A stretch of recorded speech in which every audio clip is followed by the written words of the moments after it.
Hello and welcome back to the Loyal Sons Show. That's at the Loyal Sons on every social media. Follow us here and follow us there for Pitt sports content you will not want to miss. If you love being at the center of the college football universe and hate Rudy, Lou Holtz, Touchdown Jesus, Golden Domes, and Joe Montana, this is the place for you. The Loyal Sons Show. A safe, sunshiny place for your Pitt athletics fix. Ladies and gentlemen, boys and girls, we are the Loyal Sons. We are Squid, Dylan, and David. And we are absolutely over the moon to be talking to you here today. Gentlemen, have we ever had this much energy, such high vibes, so much juice going into an episode or to a week of college football in the existence of the Loyal Sons LLC? I think you might have to go back to 2021, maybe before our ACC championship game. I don't know. Maybe there were more nerves back then. I'd have to go back and listen to the audio, watch the tape. But I don't know.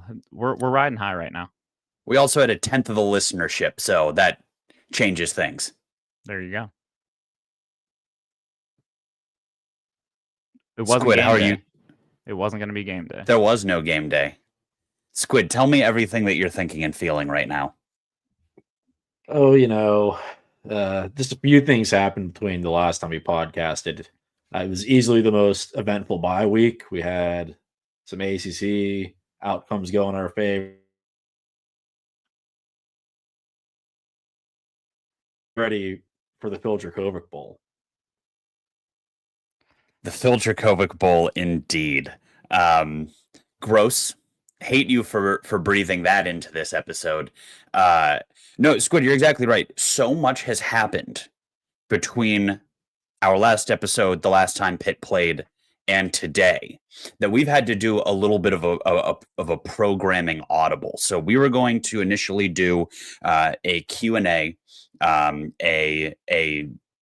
mailbag episode to kind of fill in the bye week, but there's so much meat on the bone today that what we've decided, and thank you to all those who sent us wonderful questions, we are going to save those for later this week because we know that no one is going to be able to get enough Pitt content this week with, again, the eyes of the college football world upon us. So look for that Q&A episode later in the week. But today, we just have so much we have to get through in preparation for Notre Dame on Saturday that we're going to keep the focus on that. So why don't we get started by kind of talking about how we got to this point? Because a lot of things happened. Sorry, I was just playing with the audio. Thought that was a good intro. So that's it. That gong means that some nonsense happened in the ACC. That's what that means. There we go. So Pitt didn't play this week, but Pitt was still somehow able to advance its standing within the ACC and therefore give a little bit more juice to this upcoming matchup against Notre Dame indirectly. Squid, Dylan, take it away. Take us through the coastal chaos. Yeah, despite the Coastal being gone, the ACC is once again the most chaotic conference in sports. And I tried to be the guy who avoided the tiebreaker scenarios and where the Plinko chips will have to fall for Pitt to be atop the ACC at the end of the year. So whenever the Cal game was happening and on like the second drive of the game, some of our friends were like, "Oh, come on, Cal, like pick up that third down." I was like, so much has to happen. I'm not worried about it yet. But come like the fourth quarter, I was locked into that Cal Louisville game. Virginia lost. It was basically an ideal bye week for Penn like State 17 lost. reasons. Oh yeah, they lost again. Weird. I mean, that's just a given at this point. But it wasn't even just the ACC that everything was going. Like, it was all the teams ranked in the 20s. Missouri dropped a game. Iowa lost. Washington lost. So it's like, oh, and we can maybe be ranked even higher for this potential game day matchup. This could be a 10 versus 20. We'll see where that ultimately lines up tomorrow night when the new college football rankings come out. But And West Virginia won, so that loss is looking somewhat formidable now. Let's keep winning Mountaineers. And also, did we Enough. mention Penn State lost again? Did we mention I mean, that? we might as well. Okay, yeah. Just reminding people that they lost again. That's 6 in a row, isn't it? Yeah. any Odd. Power 4 wins?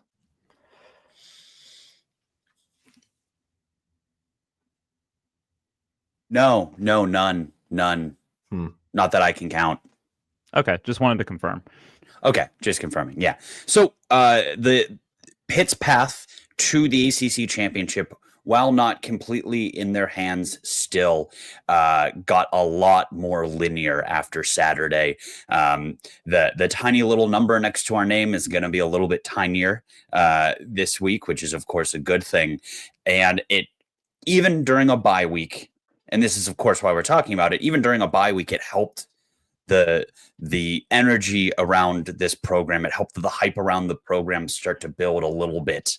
And then with the news that was delivered on Sunday, we might be reaching a crescendo because ESPN announced that College Gameday will be coming to Pittsburgh, Pennsylvania for the first time in 20 years to preview the Pitt Notre Dame game on Saturday.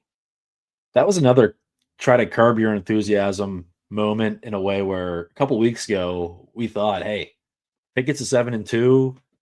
The rest of the matchups that week, like they've been to Georgia already, not a whole lot else that would be cool. And if that's the case, they'd both be ranked. It all made sense, but we did not want to get ahead of ourselves because when we start worrying about where game day goes, Pitt loses a stupid game. So game day coming as a true celebration of Pitt getting the job done. Yeah, and there's probably going to be some people who call us out and say game day was here for the brawl back in 2022. That like mini Thursday night game day. Lee Corso put on the headgear, but that wasn't a true Saturday morning college game day with all the bells and whistles. So yes, first time we've had a real game day in 20 years. Also against Notre Dame last time. And yeah, this was something that I did not think was going to happen when we first discussed not saying the G word. The G word being game day. We can now say it. We can say it now, yeah. Even as recently as Sunday, before they announced it, I had convinced myself that they were going to go to that D2 rivalry game. What is it? The Battle of the Ravine? Something like that. Yes. Yeah. That was the colleges are actually across the street. Kind of like that a is high school rivalry, basically. Is we're separated by McKnight Road, but college. But come on, no one's going to that. I'm all for not going to the same SEC schools every year, but 20 years is a long time. We deserve this. absolutely. And honestly, hand up, in any other circumstance, I would have thought them going to Arkadelphia would be sick and doing like a little setup between the two stadiums, but not when we have an opportunity. Yeah, that's why I kind of assumed they were going to go there, because it would just make too much sense for them to pick the Division II game, the one time in the last decade that it made sense to come to Pitt. Even though every year Pitt fans look at the schedule and say, well, if we're undefeated, then do you think we'll get game day? That is a rite of passage. And by virtue of saying the G word, we just dissolve any likelihood of it occurring because cosmic forces of the universe. But it's here. It's happening. Spare me if you think they should have gone to the D2 school, as if they are firing up Tuscaloosa or Columbus once again. Like, this is still a high opportunity for an electric game day experience.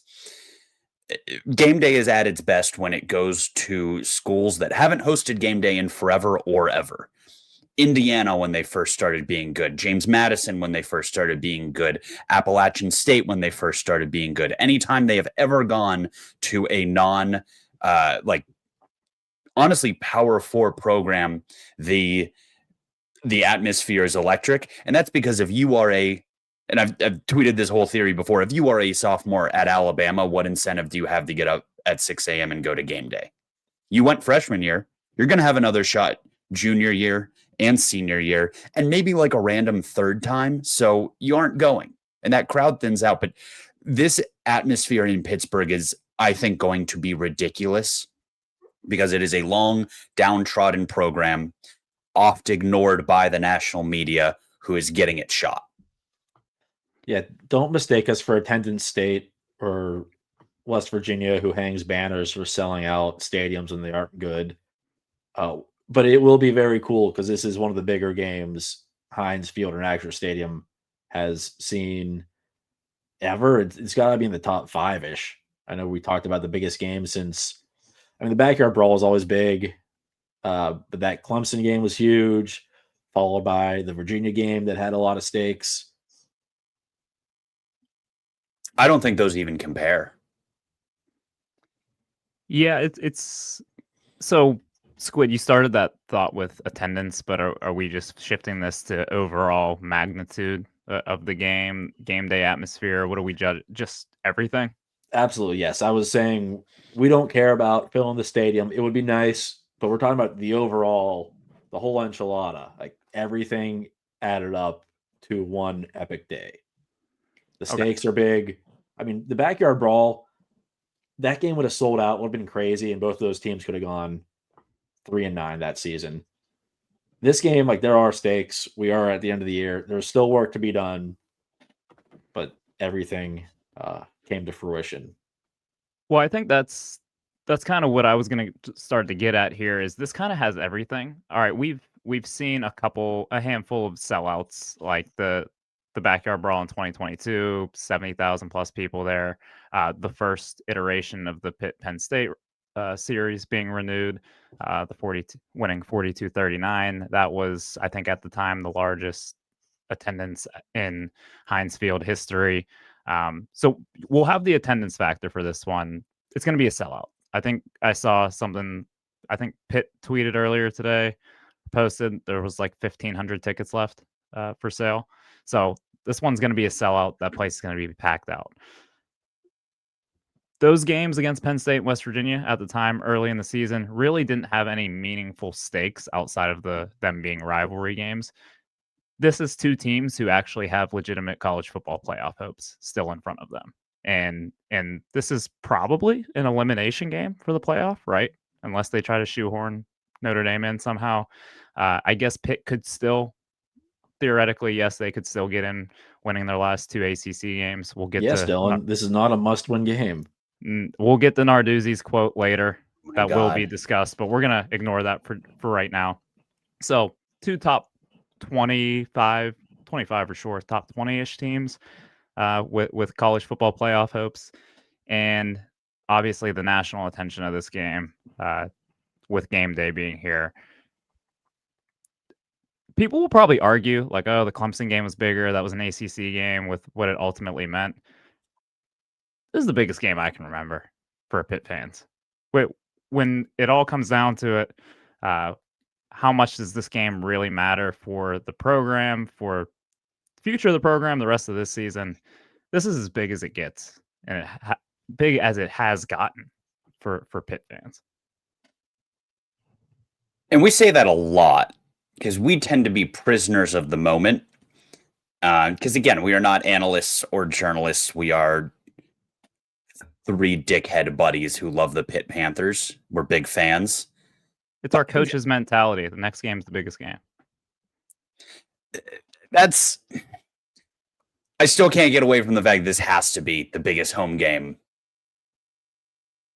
for Pitt in the stadium's history. Like I can't even comprehend what could be bigger. And you guys are right. Spare me with the conference game, this, that, the other thing. Just in terms of pride and reputation and national perception, everything is on the line in this game. And it is against Notre Dame. Like, I don't think that should be just it's not just the 10th ranked team in the country. It's a program that there's a lot of history there between the two programs. I hate Notre Dame. That's another Deeply. thing. Yeah.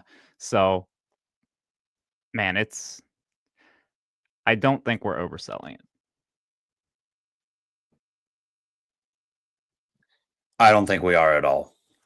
So the feeling around this game is, I think, really going to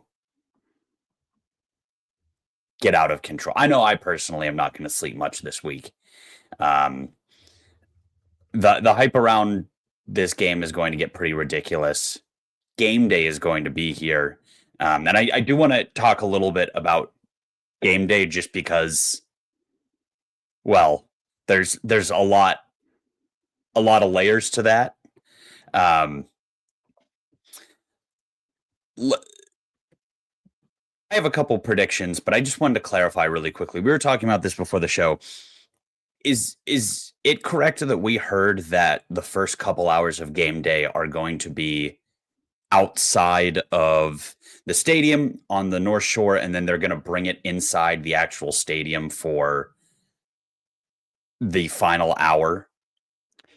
Yeah, the graphic that Game Day put out, and I believe Pitt put out the same graphic with that. 9 to 11 outside the stadium, 11 to 12 inside the stadium.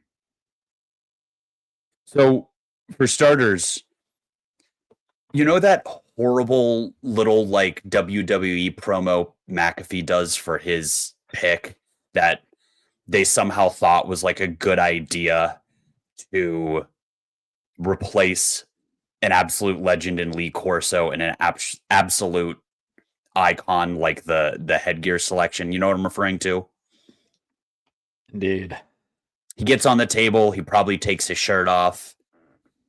He inevitably picks the home team. What are the odds that the University of Pittsburgh said, "Yeah, Pat McAfee, we're going to put you on the PA at our stadium"? Yeah, most visible alumni of our most hated rival who has just consistently trashed us for the whole decade that you've been in the media. Yeah, here's the hookup to our PA system.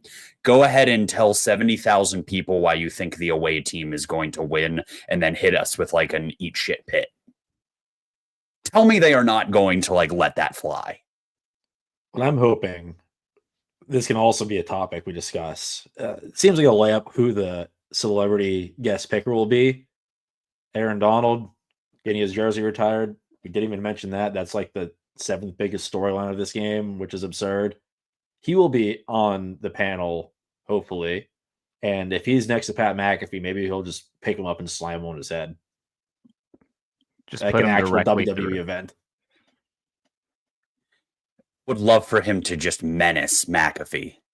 The Power Aaron bomb. Donald death stares. He's starting to go through his spiel about the backyard brawl, and I kicked the winning field goal here. Let's forget the ones down in Morgantown. Blah blah blah. Like, no, Pat, you're in Aaron Donald's house now. Yeah, I mean, I hope they don't allow for that, but I would hope if he did go on his rant that there would be some involvement with Aaron Donald putting him through one or multiple tables, kind of like the Dudley brothers. We're basically writing the script for game day right now. Yeah, we'll send this over to them after. ESPN should get us on payroll, but it would also mean diverting any amount of their budget away from Pat McAfee's buddies or an insane, insufferable amount of gambling content. And don't worry, we'll be down in the field after the game to get the turf nice and spotless for what's his buddy Tony Diggs.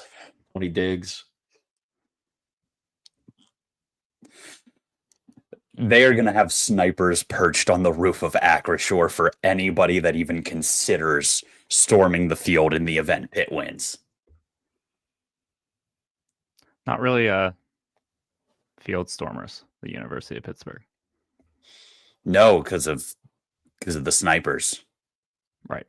So who do we think a good alternative game day picker would be? Because Aaron Donald, like I said, seems like a layup. He will be there. He's being honored. He is also just like a great pick, even if that wasn't happening. But who would be a fun one otherwise? Carl Krauser.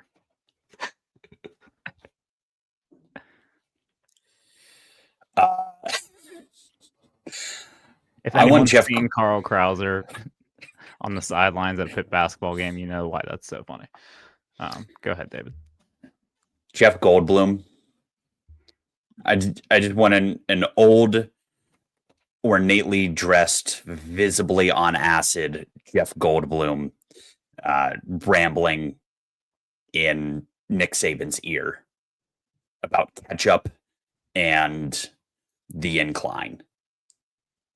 Dave Wannstedt is an insanely good ambassador for Pitt because he just goes on interviews across the country on every network and just talks about how cool he was at Pitt, getting LaShawn McCoy and winning a national championship and all the great people he's coached and played with. So he'd be cool. He could also talk about the 13-9 game with Pat. Tyler Palko would be sweet. Could talk about his infamous so fucking proud of this football team quote after beating Notre Dame. Louis Riddick. Yeah. I think I saw someone mentioned Shady, but like him and Wannstedt, I think both have Fox ties, so that really wouldn't play.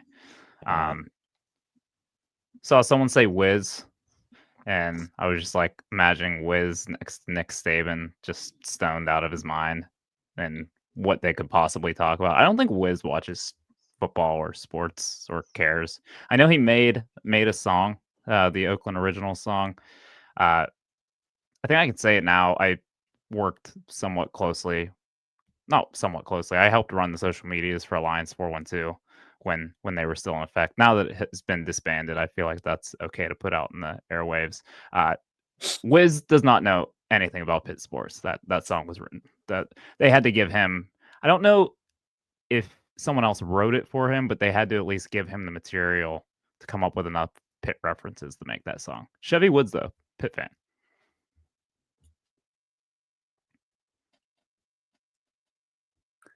Michael Keaton is Batman, and he has to stay in costume and in character the whole time. Yes. I think this was a mailbag question, so that knocks one off for us for the episode later this week.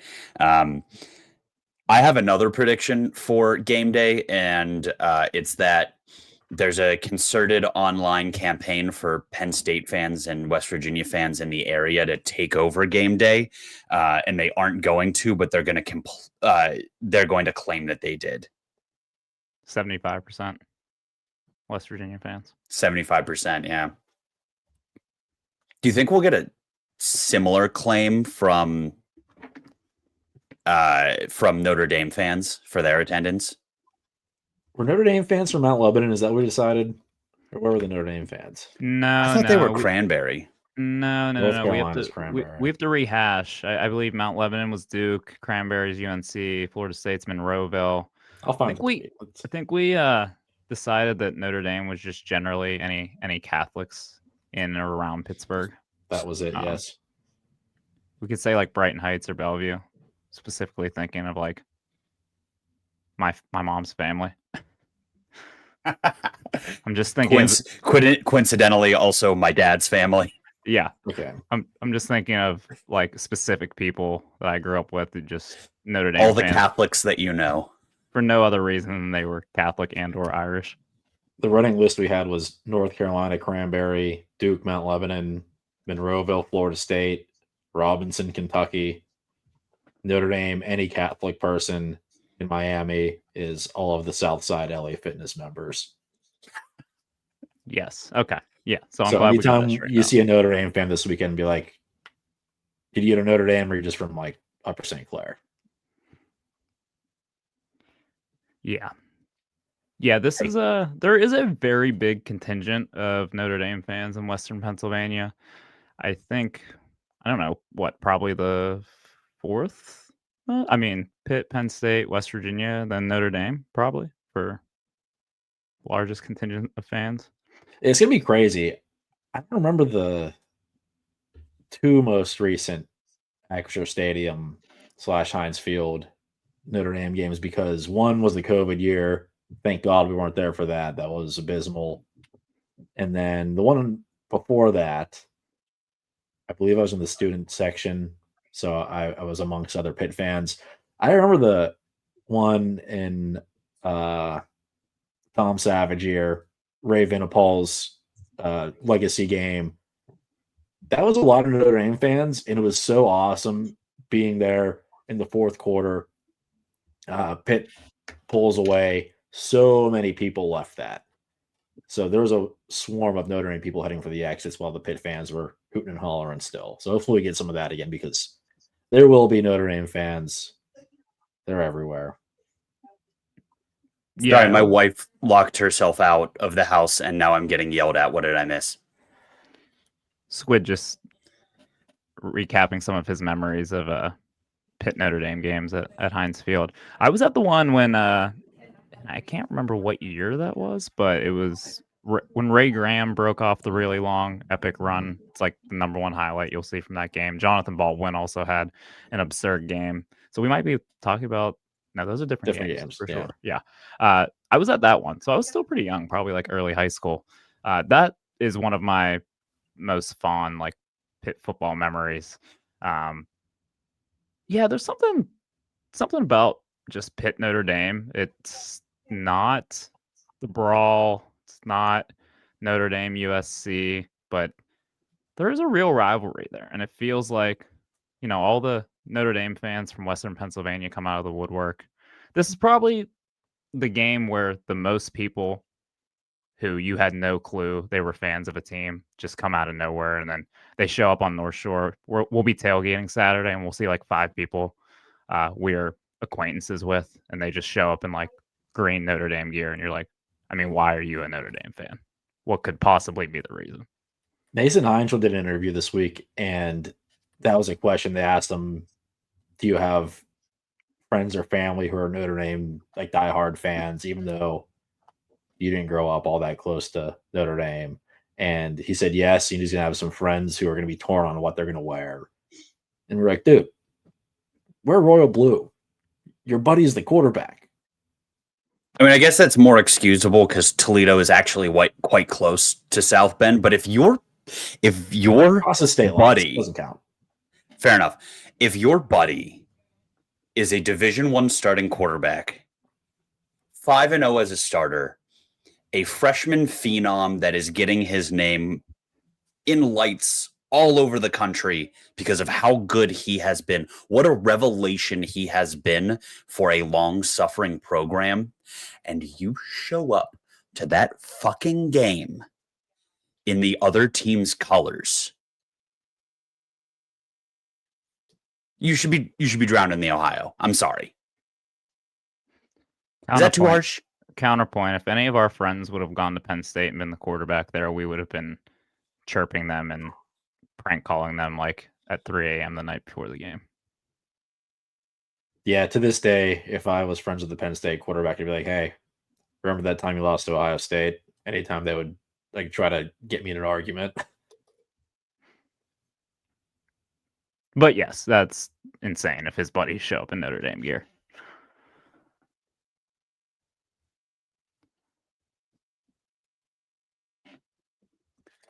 So what else? Anything else pregame or leading up to the game, festivity-wise? Well, I kind of want to talk. I mean, I don't even know what our plan is yet. What's our game plan? How are we navigating Saturday? Like, you need to have an ample amount of time to tailgate, but you also want to make a trip down to game day, right? How do the boys plan to navigate that? Is it by simply arriving even earlier as possible so you don't really sacrifice any tailgate time? You get just as much tailgate time. You just take a hour or so pit stop. I mean, is this a 6 a.m. Is this a 6 a.m. arrival? Is that what we're talking about? I kind of think we're all on the same page here without ever having previously communicated this. I think this needs to be a 6 a.m. tailgate time in gravel lot. Migrate on over, make the long walk to where they will be doing game day, and then make maybe you don't make it back over. Maybe you go straight in from there. But either way, I think game day is pushing up our start time quite a bit so that we can have ample preparations. And by that, I mean drink enough icy light that we're watching the condensed game the next day, not remembering the plays that we are watching unfold. Okay, same team, 6 a.m. arrival. Man, this is going to be. It's going to be something. I don't know. When was the last time you guys were personally this excited for a Pitt football game? I mean, you could take out a Pitt football game and replace it with anything in my entire life. Wedding? Shit. You were just getting yelled at, too. I hope she didn't hear that. When it rains, it pours.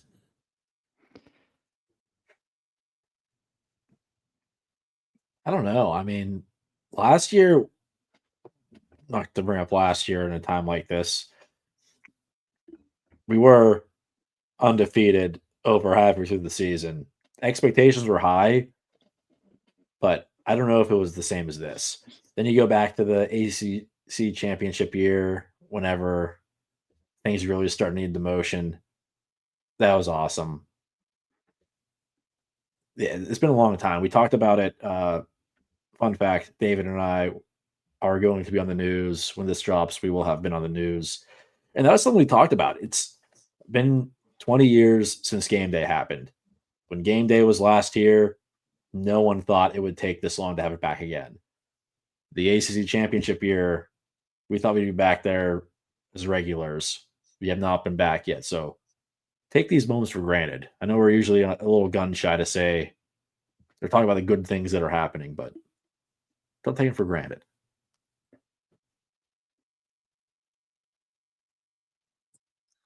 I mean, I think it's sufficient to say, the excitement is at unprecedented levels.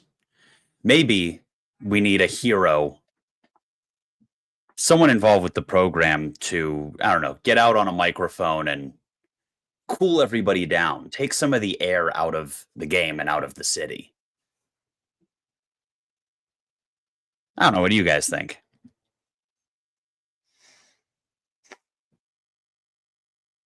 Are you alluding to Pat McAfee being on game day? No, I'm alluding to Pat Narduzzi Oh, going out at his press conference today and saying he doesn't Wrong care Pat. if we lose this game by 100. All that matters is the conference game. That was my segue to talk about just the most awful, out of touch, meathead quote of the Pat Narduzzi era, and that is saying something. yeah, I mean, that didn't even make sense. Like, what he said made no sense to me at all. Does anyone have the quote handy? A quote?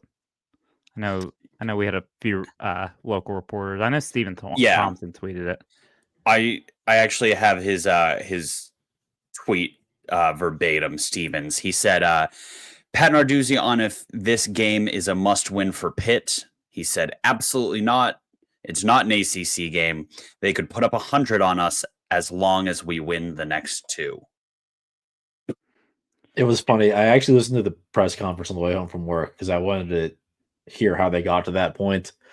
And he starts off his answer by saying, I'm glad you asked that. So, yeah, he was excited to really spew his message of it's just another game. I'm just saying it's just another game in the worst possible way. So he was chewing on that one before he said it. Like, that was his prepared response. He was excited to fire that one off. Yeah, it wasn't like, no, he was like, yeah, we could lose by 110. I mean, that's such an easy layup answer of every game's a must win in college football. Every game. But he went and said we could lose by 100. I wouldn't care. What are we talking about here? I don't know. I don't really want to give Narduzzi any credit. I mean, is this just like coach thing? All these guys are hearing about how great they are. The game's going to be on game day. This is the most juiced up, biggest game in Pitt's played at this stadium. Is this his way of trying to bring those guys back to earth a little bit? Probably. And do you want to do that? Do you want these guys to go into this game? I know coaches love the just another game thing. I don't know. Maybe he talked up the brawl too much earlier this year and saw what happened. Those guys went in tight. Whenever we try to dissect what Pat Narduzzi actually means, it's more or less just us trying to dissect what like a normal try-hard coach actually means. But in reality, we're just giving Narduzzi too much credit because he probably thinks that's just a good thing to say. But maybe what he's trying to do is, while saying, yes, we have game day, this is just another game. And then that way, if Pitt does lose, the guys aren't like in the gutter. It's like, the season's over. We lost Notre Dame, the biggest game in Pitt history. When in reality, the season isn't over. You can still win the ACC if you lose.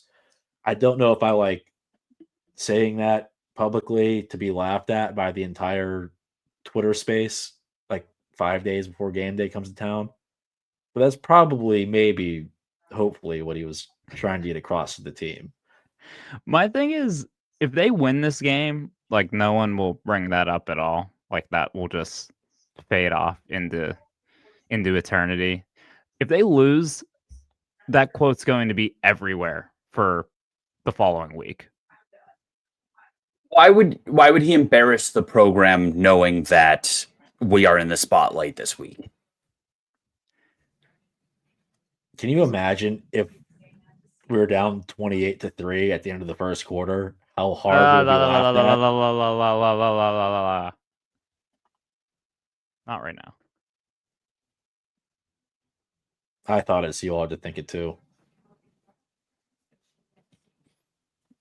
The one thing he did right there is it was so outlandish. No one took it seriously. Or like, okay, this is just dumb and like kind of funny in a way. If he was like not that dumb, people would be like, what are you doing? This is a stupid thing to say. This is so stupid. It's like scoffed at. It would definitely be a bigger story if it wasn't Pat Narduzzi. Everyone was just like, yeah, that's kind of what we expect from him. Everyone was like, what an asshole, and then moved on. I did see someone yesterday on Twitter. It was a Notre Dame like fan account, and they made up a Pat Narduzzi quote talking about Notre Dame. I forget what it was exactly. He was like, yeah, they're afraid to do this or that, and something about conferences and whatever. And in the replies, people were like, this actually wasn't a real Narduzzi quote. You're just trying to spark an argument. And that probably happened a lot today where people are like, there's no way he actually said this, right? Then you Google it and you see the video and you're like, oh, this is real. And it's not AI.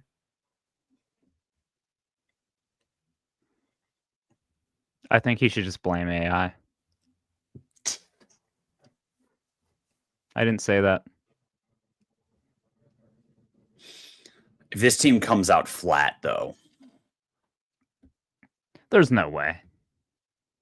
There's no way if you are a 20-year-old college football player, I mean, there's no way you run out of the tunnel on Saturday after a game day pick, 70,000 people. There's no way you come out flat, right? I don't know if your head coach is telling you, actually, this game doesn't matter. I'm not gonna lie, this took a lot of wind out of my sails, seeing he said that. I want confident dickhead Pat Narduzzi, not hedging his bets dickhead Pat Narduzzi.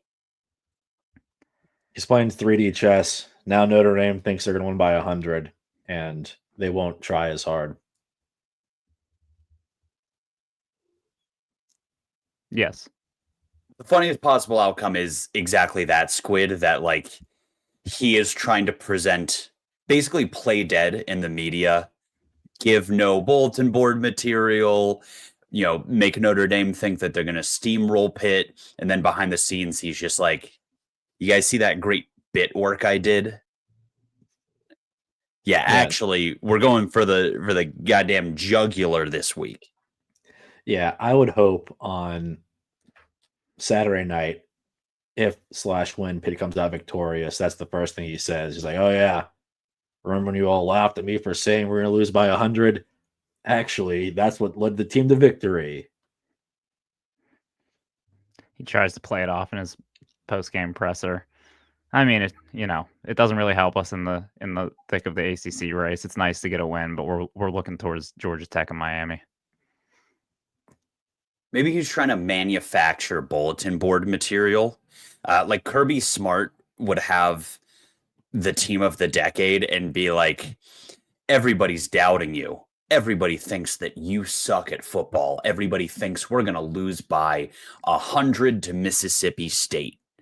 And then he would get in some poor sideline reporter's face after the game and be like, you thought we sucked. You thought we were going to lose. And everybody's looking around like, dude, what is your problem? Maybe Narduzzi is trying just like the kind of polar opposite of like the beta wolf. What's the wolf in the pack? There's the alpha wolf and then the wolf that exists in the pack just to get bullied by everybody else. That version of what Kirby Smart does, where he's trying to basically play coy and play soft and scared so that the media is like, yeah, and this team reflects that and they are soft and scared, so he can turn around and say, they're calling you soft and scared. Get out there and show them. I don't know. I'm breaking my brain trying to justify this. I think these are all good theories, but I also just think Narduzzi doesn't do any prep work for his press conferences and just says whatever comes to his mind. And now that's like probably flying around, and there's probably people being like, hey Pat, why did you say that? And he's like, what? I said that? What do you mean? Oh, that doesn't matter. No one cares about that stuff. They're like, no, actually, everyone is talking about what you answered. Oh, really? I don't even remember saying that. It is funny. Anytime Pitt's in like ACC contention, there's always dumb takes like that. I remember whenever Pitt clinched the Coastal the first time, they still had that remaining game against Miami, and Andrew Filipponi suggested benching the starters against Miami to rest up for the ACC championship game because it doesn't matter. And everyone's like, dude, you're an idiot. And even before Narduzzi said this, I think the infamous Chris Dawkish said that it would be better in the long run if we lost to Notre Dame because winning 3 games in a row is hard. And if we lose to Notre Dame, we could just beat Georgia Tech and Miami easier, I think is what his point was, which is brain dead. But then I just mentioned Andrew Filipponi and Chris Dawkish. Then our actual head coach just said something almost along those lines. So I don't know. We needed more excitement for the week. I think that's all that was. It's fine. This is all fine. This is not It's great. This is not something to sound the alarms about. Narduzzi is going to have those boys ready to go. It's fine. Trust Narduzzi. It might not be fine. They're going to come out with their hair on fire. We're going to have a healthy Rasheem Biles, healthy Kyle Lewis, healthy Cruz Brookins. We're going to knock CJ Carr out of the game. Not due to injury. We're not wishing injury on college athletes just because he's going to play so bad. And then they're going to have to bring in, you know who their backup quarterback is, Notre Dame? Anyone know? Would be one Kenneth Minchie. Is it actually? Or is he lower in the depth chart? No, he's their backup. He went 3 for 3 for 35 yards against Navy in some garbage time. So wow, it's really paid off for him. Yeah, Kenny Minchie, for those of you who are less tapped in or only started following Pitt in the last year and a half for some reason. Former Pitt quarterback commit. Also, if you've listened to this show for multiple years, when he decommitted, David thought the program should be disbanded and that we shouldn't have a football team anymore. Or something along those lines. No, thanks for that, Dylan. Or they should move to FCS. No, that's really good of you. Am I wrong? Can we move on to predictions? Yeah, I was just predicting that Kenny Minchie would play on. Yeah. What if he beats us? No, I'm just kidding. All right. You would never let that happen. You know how pissed off he is at Kenny Minchie still, probably? Oh, my God. He might That's even going get to a be his jab in on bulletin it. board material. If Pitt wins, he will comment like, "Oh yeah, Kenny Minchey could be in the winning locker room right now if he didn't decommit from us in late November because they gave him a bigger bag." On November 23rd, 2021, 2. It'll be a little more subtle than that, right? He'll be like, yeah, some guys, I mean, we recruited them first, and then Notre Dame came and recruited them, and they decided they wanted to go play there. So Now that they're could losing to apply to us. like 7 different guys, probably. I know. Instead, he should just get on the mic and be like, "White kids from Central Catholic, come here now." Yeah. Yeah, they do. They do love Notre Dame. There's a pipeline, man. Irish Catholics from Pittsburgh love the Golden Dome. We have gold helmets too. They're better. So the game, yeah. All right, so we probably should talk about the game at some point. It's incumbent upon us as Pitt fans to be locked in, right? Yeah. So what does anyone have any pressing thoughts about this game?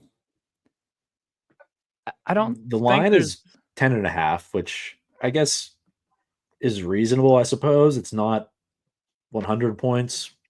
It's 10. I think it's kind of about what I thought, which was my first reaction. I know Notre Dame is a pretty sound team across the board. So it'll be a tough game, our toughest game, probably by a decent margin. Yeah, I think, I mean, just looking back at what Notre Dame's done this year, I'm not in a point. I'm not in a point of delusion that like this Notre Dame team is overrated or that this is we're disrespected with a 10 point underdogs. I mean, Notre Dame is always loaded with talent. There's a team that played for a national championship last year. Obviously had to replace some guys, but I mean, I think they have the best running back in college football, Jeremiah Love. I think they lost early season game to a Miami team who I think is still decent, but is falling apart in normal Miami fashion. But like we all know, August, September, Miami is a different animal. And they lost by 1 to Texas A&M, who may very well be the best team in the country right now. That was a 4th down touchdown that Texas A&M scored on. And didn't Notre Dame botch an extra point right before that? It was like as close as a game could be, and they lost it. The team that is now the number 3 team in the country. Yeah. Yeah, and honestly, when those rankings come out tomorrow, I wouldn't be surprised if they get bumped up into the top 2. They also were in a dogfight with Boston College last week. Yeah. I don't know. Boston College is like one of the worst football teams I've ever seen. So that was a little promising, but then they bounced back this week and absolutely throttled Navy. So I think this is probably a pretty damn good football team that we're facing against Saturday. I think Pitt really needs to be ready to go from the jump. I worry about how do we hold up in the trenches. I think defensively, you know, the rush defense has been really good this year. They're going to have to be able to clamp up Jeremiah Love. I do worry. I think my biggest concern is protecting Mason and letting him have the opportunity to make plays on Saturday. Yeah. There's absolutely a trench advantage on the Notre Dame side.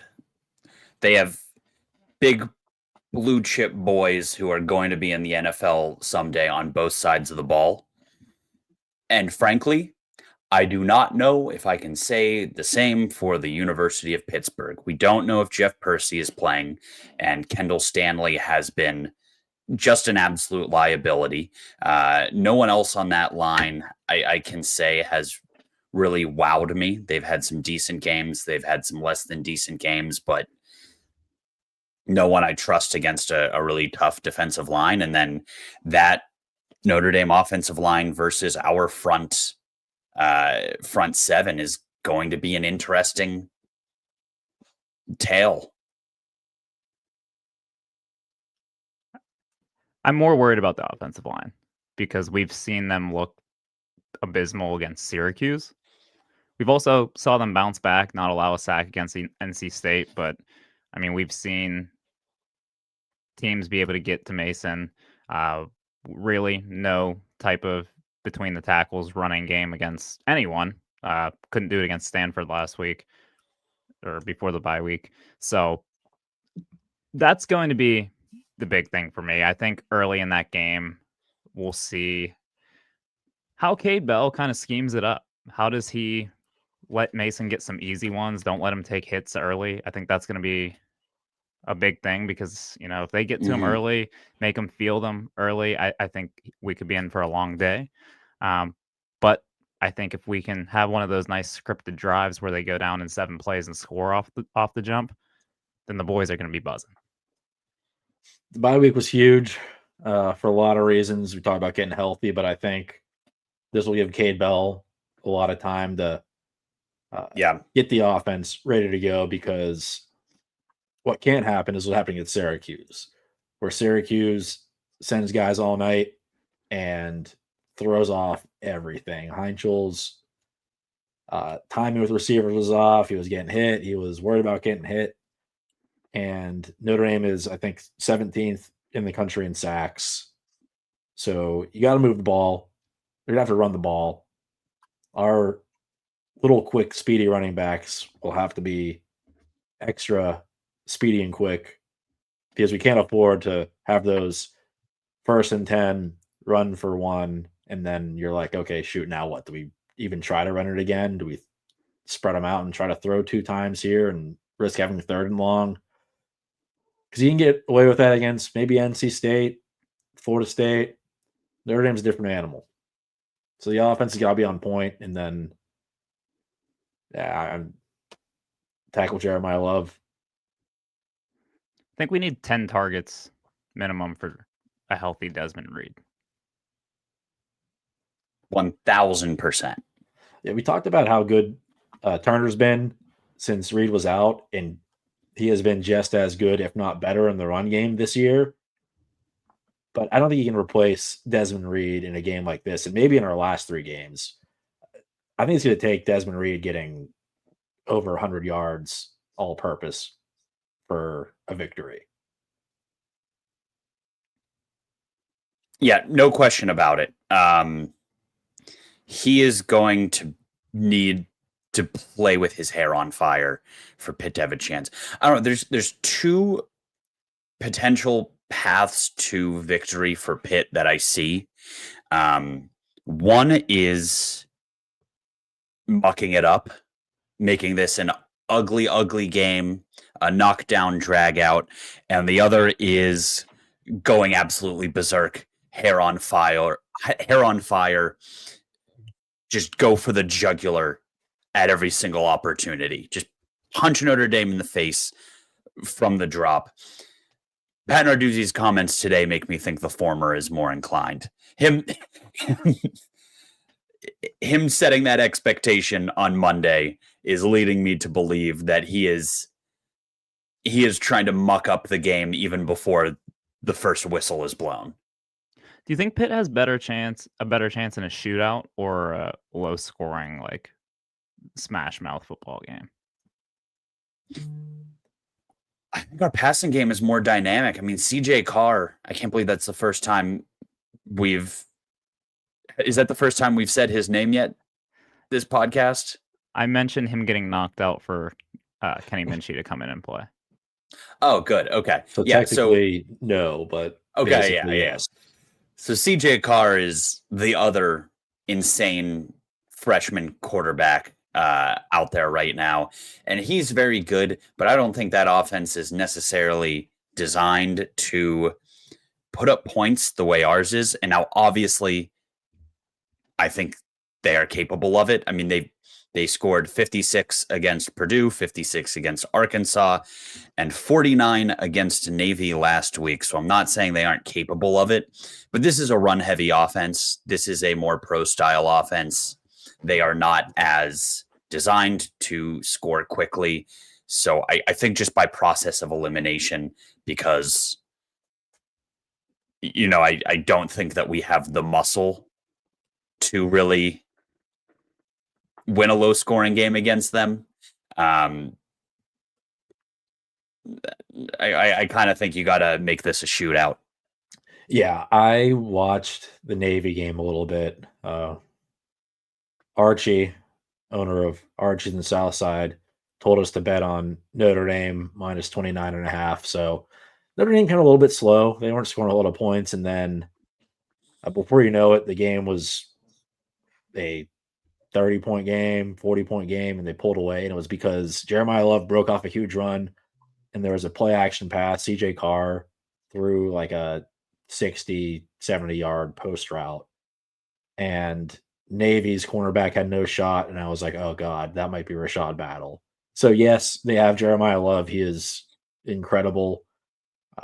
But they are explosive as well in the run game with him. But if you load up against the run, put those corners on an island, they'll try to take it over the top too. So I don't think Pitt has a shot in a slugfest, because that would mean the defense would have to play the game of Narduzzi's life. He would have to coach the game of his life. I don't think at any level he would be able to coach his defense up to hold Notre Dame to like 13 points. Because that would also involve our offense controlling the ball a lot. And that's something that we've done okay, but I don't know. I think we're going to have to score a lot to win. That's the recipe for success. They're going to score. We got to score more. I want 50 passes from Heinschel. I want him throwing the ball all over the yard. This is a national audience. Pitt's in the center of it all right after game day. A lot of eyes on, let's face it, the hottest name in Pittsburgh sports right now, Mason Heinschel. He's been doing his deals with the fan. I'm sure getting all kind of NIL love. And this is he's probably going to be the focal point of most of the discussion. John Gruden, had him on, interviewed him, and then John Gruden also called a prospective recruit. That didn't even get brought up, but we have so much going on right now. Yeah, that was an interesting little side plot. Yeah, this week. But Mason's going to be the center of attention. That's who they're going to be talking about on game day. That's who everyone wants to see. I think Cade Bell's aware of that. I think he's going to want to put on an absolute showcase of his young freshman quarterback. So who's your X factor? You can pick player, coach, external force.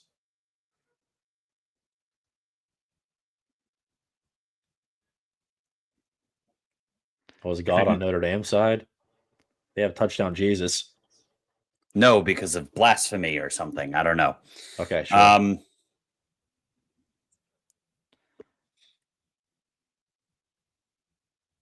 What do you say, Dylan?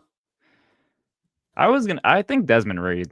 We already kind of touched on it a little bit. If we're talking X factor, I mean, who's the most important player or person for Pitt? Probably Mason Heinschel. But I think X factor is Desmond Reed. If he can blow the game open with one of those little Texas routes, 70-yard touchdown to spur them, he adds a different dynamic to the offense when he's heavily involved. So I think Desmond Reed adds a hell of a wrinkle if he's fully healthy, different than what we've seen in most of Mason's play so far. A healthy Desmond Reed hasn't really been there since the Florida State game, and I don't know, it's questionable as to how healthy he even was then when he went for 155 and 2 touchdowns. So Desmond Reed's my big X factor. I think it's going to take a big performance from him on Saturday, and I think we get it. That dude's despite being small in stature, he's a big time player, and big time players make big time plays in big time games. Give me Sean Lee. I want Sean Lee because I think Notre Dame's run game, not to say that they aren't going to be able to run on us, but that's going to be strength versus strength. Our run defense, which is top 10 in the country, versus the best running back duo in the country between Jeremiah Love and Jadarian Price. I think that we are effective enough at stopping the run that they need to pass more than they had initially planned coming into the game. And then we're talking about Sean Lee matching up with either Malachi Fields, who is very good, or Jordan Faison, who is also pretty good. And I think a lot of the game will come down to him making a couple big plays to stop them from making a couple of big plays. It's a good pick.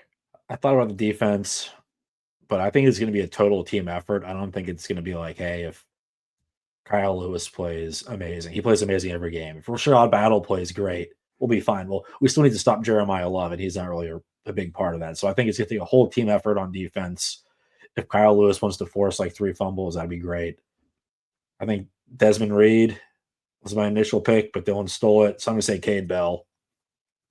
I think today is the day where he gets a little weird.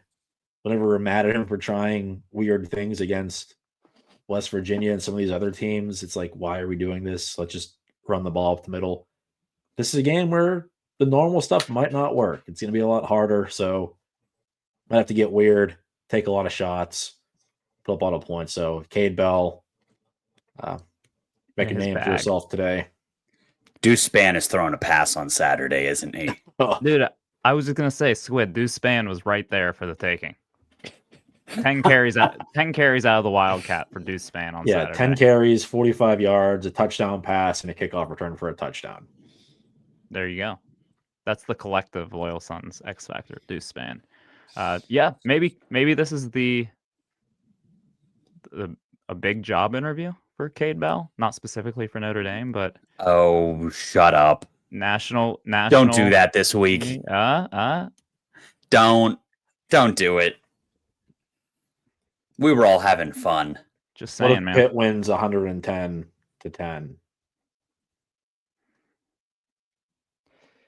If that happens, I will swim from Acrisure Stadium to Point State Park after the game. If Pitt scores 100 points? Yes. Very bold of you. Yeah. I think we're losing. No reverse card. We're losing the plot here. Should we get to predictions? That's the first time we've ever predicted 100 points for Pitt in our podcast history. I don't know if that's true. All right. Who wants to kick it off? I think we've put this off long enough. I'm a little nervous. May I? Go for it. Gentlemen, the last 2 weeks, I've really rediscovered my deeply negative feelings for Notre Dame. It started with the college football playoff rankings. Them getting to be number 10, despite being 7-2, and their best win being a barely ranked USC team. I strongly feel, I do think that this is a good team, but this is the worst resume of a Week 12 top 10 team in the history of the sport. And they are being carried into the playoff by a winged chariot surrounded by angels because they are Notre Dame. And Pitt has the opportunity to deliver cosmic justice on Saturday. Again, I'm not saying this is a bad team. I'm not saying this isn't an awesome team. But I'm so sick and tired of their path to the promised land being paved in gold because they're Notre Dame. I'm so tired of the aura around Notre Dame. And I'm tired of the disrespect Pitt receives constantly. So, the Pitt Panthers go out on Saturday and they win this game 17-14. I know I literally said moments ago, Pitt can't win a slugfest against Notre Dame. Because it is the thing I least expect to occur, I think it's the thing that is going to happen. 17-14, Pitt. Wow. That would be something. Just a low scoring, drag them out, knock them out slugfest. Squid? That would be so excruciating to watch. I'm just trying to picture how that 17-14 game would play out, and it would involve so many just dumb, infuriating plays. So Like 2 deuce span Wildcat rushing touchdowns. no, he would fumble in the red zone like twice. That's what would happen for it to end up like that. But I would take any score if it involves a Pitt victory. Mine's a little bit different. I think I said you gotta score a lot of points. They're gonna score a lot of points. I think Pitt edges it out 34-31.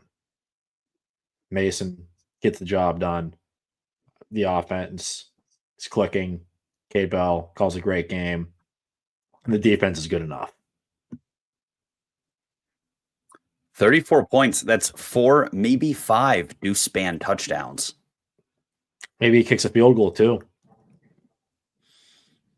Wow. I think we're speaking it into existence. There's going to be a deuce span Wildcat in a very big moment in this game. I can't wait. I think Pitt loses 110-10. That's fine.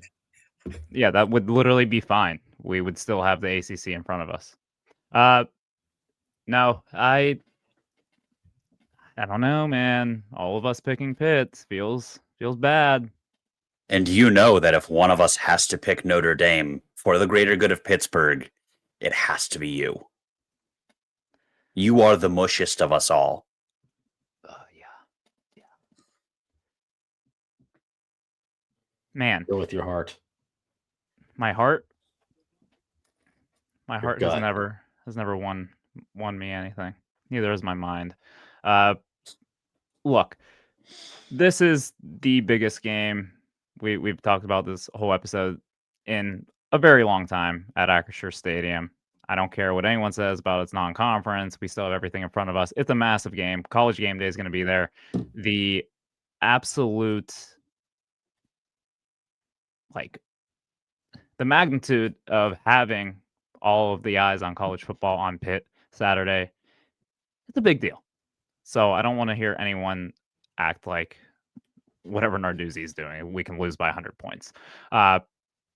And all of that leads me to believe that Pitt lays a massive egg on ABC after College Gameday, and it would just make so much sense for us to leave that stadium just tails between our legs, going home and being sad, and it's dark at 5 o'clock, and we lay down, and that's that. It would just make way too much sense.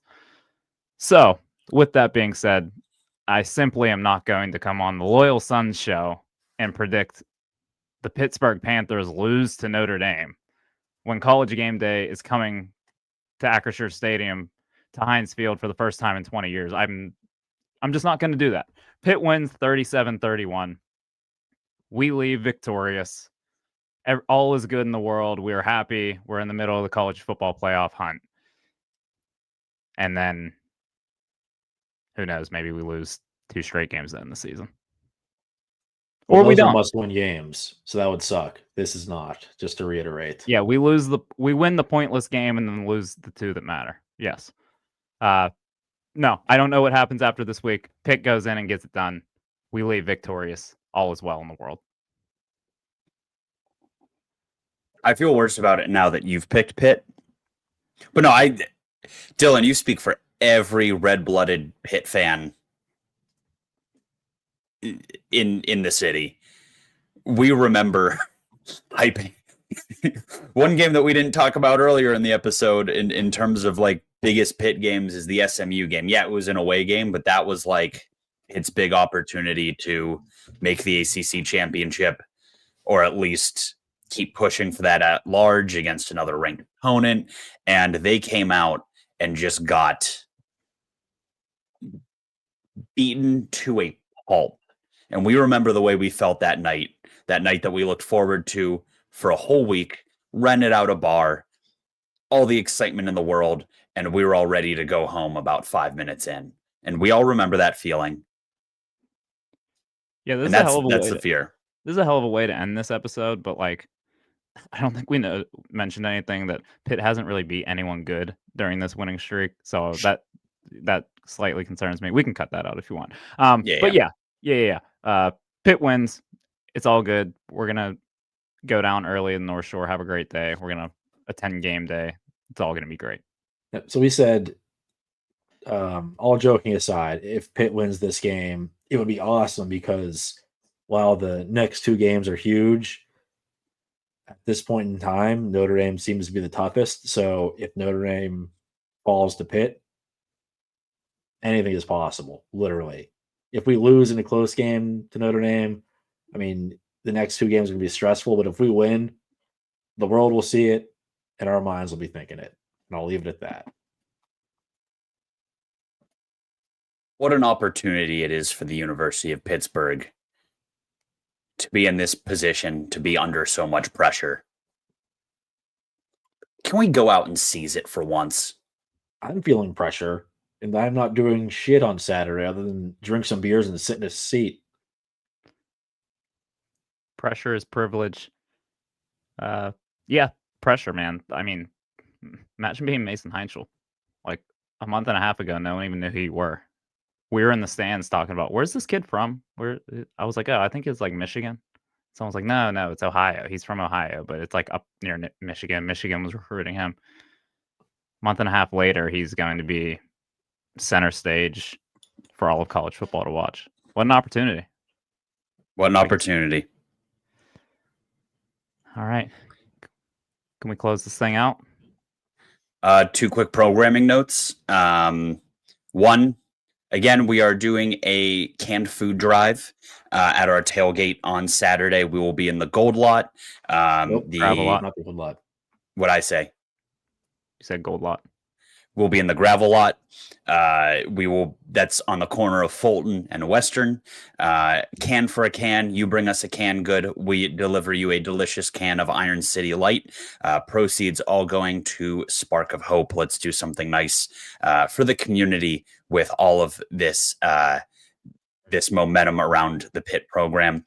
Two, I'm fortunate enough that I'll be representing the Loyal Sun Show on Split Zone Duo on their weekly college football tasting menu episode. Pitt Notre Dame is going to be the main course, so I will be sitting down with Alex Kirshner and Richard Johnson to discuss that. And frankly, this is a dream come true. That is my favorite college football podcast, and I am absolutely fangirling out about it. So be on the lookout for that. Hoping to represent my boys well, but it just goes to show you the eyes of the college football world are on Pitt right now. People can't get enough of the Panthers. Yeah, and that's why we're dropping another episode later this week. Haven't done that in a year. I think last year we're like, yeah, 2 episodes, too much. A lot of work. We are very old and tired. But podcasting is a young man's game. But we'll be back. Yeah, I'm already having second thoughts about a second episode. Yeah, me too. We'll see if it gets dropped. I think this was great, fellas. I'm nervous but excited for Saturday. It's going to be awesome. As always, thank you for tuning in. Get up bright and early. Get your butt down to the North Shore. Enjoy some nice cold beverages. Get you a nice big breakfast in you. Could be a long day.